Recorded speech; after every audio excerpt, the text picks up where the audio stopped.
So in Minneapolis, housing and empty storefronts are top of mind. City leaders set to reveal recommendations on what to do with all of that empty space later on this afternoon. Our Pauline Lee joined by the president of the Downtown Council with a look ahead. Good morning. Hey, good morning, guys. Yeah, Steve also co-chairs the group that has worked for months to come up with those recommendations. He wears many hats. We appreciate you joining us this morning. Happy to be here. All right, so before we get to maybe the vision of the future, the post-pandemic future of downtown, we have to talk about where we are now. Sure. You and I have had many conversations about this. We talk about three main stats.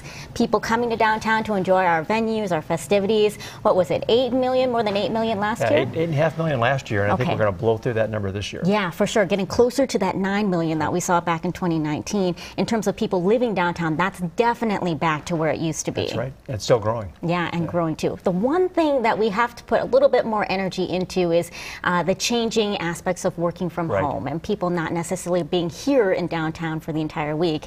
And that's really evident by our empty storefronts downtown, the skyways downtown. Yeah, the work week has changed greatly because of flexible work policies. So not as many people are in the office every day. We all know who are downtown Tuesday, Wednesday, Thursdays are a lot busier than Mondays and Fridays, and that does have an impact on kind of the consumer demand that really then supports storefront retail and restaurants and things of that sort. So we've got to come up with strategies to really deal with that and help invent a new future for that part of our downtown economy. Right. So the mayor last December started his Vibrancy Downtown Storefronts work group, which you co-chair. Yes. So now this group is made up of local leaders. You've got business leaders as well trying to figure this out. Yeah, we had retailers, we had commercial real estate people, we had folks from the creative industry thinking about new ways to use spaces, so a good cross-section.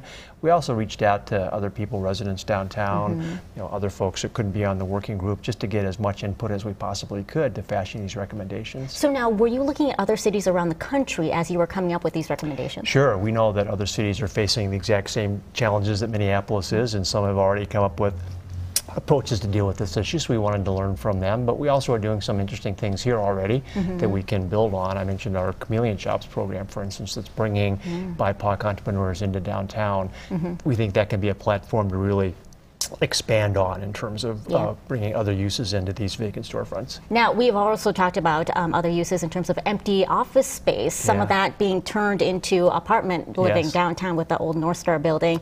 We had a bookstore just open last Friday in an old jewelry store building. So is that kind of the momentum that is going to be shifting downtown in the future? I think so. I mean, we can look at our retail past, department stores and things of that sort that just are not going to be our retail future. So we have to embrace what is possible and also think about kind of other new uses that can help create this sort of energy and experience in downtown that draws people here and keeps people here as we think about our next season of downtown. So that's what we're really looking at in this report. That's got to bring about some challenges as well, because obviously maybe these new buildings might not necessarily bring in the same income as their retail former pasts, if you will. That's right. So we have to really work with those building owners and managers to help create the partnerships to allow these uses to occur that add to vibrancy, add to a sense of kind of experience downtown that will probably help in the long run with filling up those office towers, because downtown is a vibrant, interesting place.